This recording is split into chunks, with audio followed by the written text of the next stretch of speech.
বন্দে মাতরমের দ্বিতীয় পর্বে আসা যাক। আমরা জানি ভারতবর্ষের স্বাধীনতা সংগ্রামে যারা আত্মাহুতি দিয়েছিলেন বন্দে মাতরম এবং বাসাংসি জিন্নানি যথা বিহায় নবানি গৃহ্ণাতি নরহ পরাণি তথা শরীরানি বিহায় জীর্ণা নন্নানি সংজাতি নবানি দেহি। দেহকে যারা তুচ্ছ জ্ঞান করে অনন্তের সঙ্গে দেহি মিশে যাবে, এটাই ছিল যাদের মূল মন্ত্র। এবং দেশমাতৃকাকে শৃঙ্খলামুক্ত করার জন্যে স্বাধীনতা সংগ্রামীরা ফাঁসির মঞ্চে তারা বন্দে মাতরম, গীতা এবং বাসাংসি জিন্নানি এগুলোই ছিল তাদের কাছে জীবনের জয়গান। আনন্দমঠ প্রসঙ্গে মনীষী বিপিনচন্দ্র পাল নবযুগের বাংলায় যে কথাটা বলেছিলেন তার যে প্রাসঙ্গিকতা আজকের দিনে এতখানি, সেটা কিন্তু আমরা তখন বুঝতে পারিনি। তিনি নবযুগে যে আলোচনাটি করেছিলেন তার কিছুটা অংশ আমি পাঠ করে শোনাচ্ছি। বঙ্কিমচন্দ্রের স্বদেশ প্রীতির আদর্শে কোনো প্রকারের সংকীর্ণতা ছিল না। আবার এই বিষয়টা আপনারা দেখুন, বিপিনচন্দ্র পাল বলছেন কোনো প্রকার সংকীর্ণতা ছিল না। থাকিলে এই স্বদেশ প্রীতির উপরে তিনি লোকশ্রয়ের এবং লোকশ্রেয়ের উপরে তাহার নিষ্কাম কর্মযোগ সাধনের প্রতিষ্ঠা করিতে পারিতেন না। আমরা এর আগের পর্বেই উল্লেখ করেছি গীতার দ্বাদশ অধ্যায়ের ষষ্ঠ, সপ্তম, অষ্টম, নবম শ্লোকের কথা। তা তিনিও বলছেন যে নিষ্কাম কর্ম প্রতিষ্ঠাই বঙ্কিমচন্দ্রের লক্ষ্য। আনন্দ মঠে তিনি দেশ মাতৃকাকে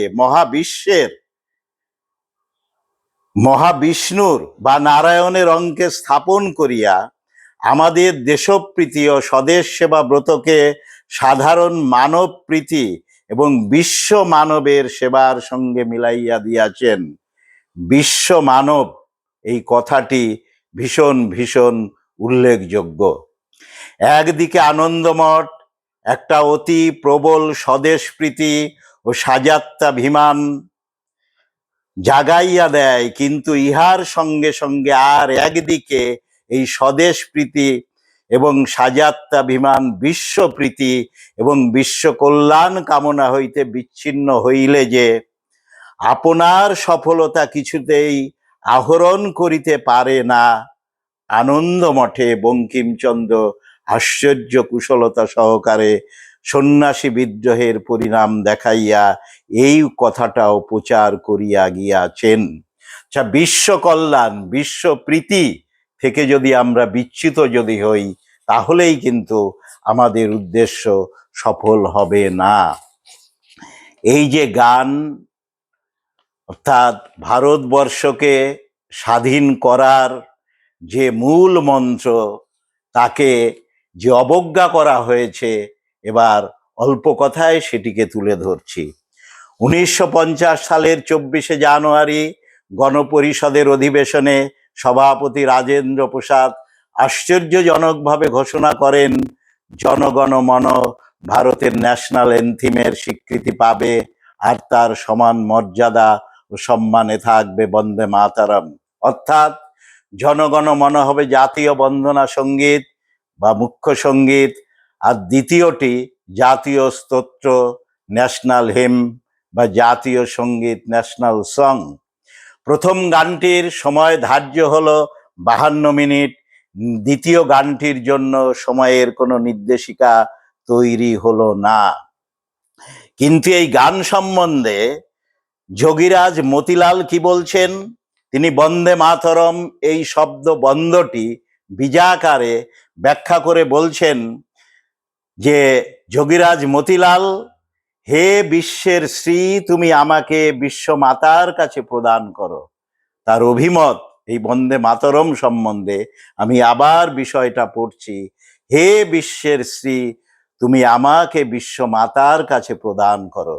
অথর্ববেদে বলা হচ্ছে মাতা ভূমি পুত্র অহং পৃথিব্যা, পৃথিবী মা, আমরা হচ্ছে গিয়ে তার সন্তান।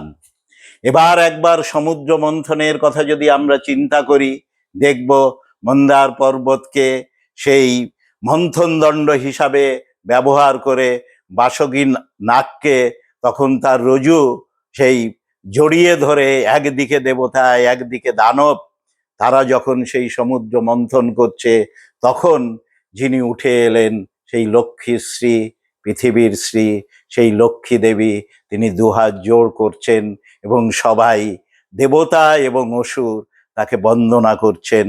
এবং দেবী লক্ষ্মী তিনিও যেন দুই হাত জোড় করে এই বিশ্ব জগতেরও তিনি বন্দনা করছেন। এটিই কিন্তু এই যে প্রতিকৃতি, এই যে চিহ্ন, এটিই কিন্তু বন্দে মাতরমের যে মুখ্য যে উদ্দেশ্য, এই পৃথিবীকে সুজলা সুফলা শস্য শ্যামলা, শুধু যে কোনো ভূখণ্ড নয়, এটি হচ্ছে পৃথিবীর এই চেহারা। অ্যালডো লিওপল্ড, তিনি পরিবেশ দার্শনিক বিজ্ঞানিক, স্যান কাউন্টি অ্যালমানাকে তিনি বলছেন যে ল্যান্ডকে তিনি, এবং ল্যান্ড এথিক্স, ল্যান্ডকে মাতা হিসাবে বর্ণনা করা হচ্ছে। প্রকৃতিকে যে আমাদের শ্রদ্ধা প্রদর্শন করতে হবে, সেটা আজকের তাবড় পৃথিবীর যারা পরিবেশ দার্শনিক, তারা কিন্তু এই কথাকে বলছেন। এবং আমরা দেখি যে বিনোবা ভাবে থেকে শুরু করে তৎকালে অনেকেই বন্দে মাতরম এবং মহাদেবী বর্মা, তারা, এবং চন্দ্রশেখর আজাদ, আমরা জানি তারপরে 15 বছর বয়সে সেই ডিস্ট্রিক্ট ম্যাজিস্ট্রেট তাকে যখন চাবুকের পর চাবুক চালাতে লাগছে, তবুও তিনি বন্দে মাতরম বলে যাচ্ছে। এই জন্যেই চন্দ্রশেখরকে বলা হয় তার আজাদ চন্দ্রশেখর। তারা বন্দে মাতরমকে চিঠির যে শেষ করছেন, মানে প্রণাম হিসাবে, তারা কিন্তু এই বন্দে মাতরম তারা শব্দবন্ধ তারা ব্যবহার করছেন। তা আমি যে কথা বলছিলাম, যুদ্ধ বিধ্বস্ত পৃথিবী, দূষিত পৃথিবী, কলুষিত পৃথিবী, তার কলুষকে যদি নাশ যদি করতে হয়, তাহলে পৃথিবীতে যে আমাদের বসুন্ধরা বৈঠক হয়, অর্থাৎ পৃথিবীকে সুজলা সুফলা শস্য শ্যামলা করে যদি আমরা রাখতে পারি, তাহলেই পৃথিবীর যারা সন্তান, শুধু মানুষ নয়, পৃথিবীর যত জীব রয়েছে, যত বস্তু রয়েছে, যত পাহাড়, অরণ্য, নদী, সাগর, সবাই যদি আমরা দূষণ মুক্ত থাকি, তাহলেই কিন্তু এই পৃথিবী কি হচ্ছে দূষণ মুক্ত থাকবে এবং আমরা সুস্বাস্থ্যের অধিকারী হব, জগৎ কল্যাণময় হয়ে উঠবে। এই কল্যাণের যে ধ্বনি, সেই ধ্বনি বসুন্ধরা বৈঠকে যদি আমাদের পরস্পরের সম্ভাষণ মন্ত্র, সম্ভাষণ ধ্বনি, নমস্কার ইত্যাদি, এই যে সুপ্রভাত, গুড মর্নিং, এর পরিবর্তে যদি আমরা বন্দে মাতরম এই শব্দবন্ধটি যদি ব্যবহার করি, তাহলেই আমাদের মনে হবে যে আমরা যেন ঘুম থেকে জেগে আমাদের পৃথিবীকে আমরা বন্দনা করলাম, মায়ের প্রতি আমাদের যে কর্তব্য, সেই কর্তব্যটাকেই আমরা স্মরণ করলাম, এবং তাহলেই পৃথিবী কি করে সুজলা সুফলা শস্য শ্যামলা হবে। আমরা সন্তান হিসাবে আমরা সেই কর্তব্য পালন করব। এবং আমি বলতে চাই, পৃথিবীকে কলুষ মুক্ত হতে গেলে বসুন্ধরা বৈঠকের যারা বিজ্ঞানী, যারা পরিবেশ দার্শনিক, যারা বিভিন্ন জগতে রয়েছেন, পরিবেশের উপর কাজ করছেন, পৃথিবীর কল্যাণের জন্যে যারা জীবন উৎসর্গ করছেন, তাদের মূল মন্ত্র হোক, সম্ভাষণ হোক এই বন্দে মাতরম এই ধ্বনিটি।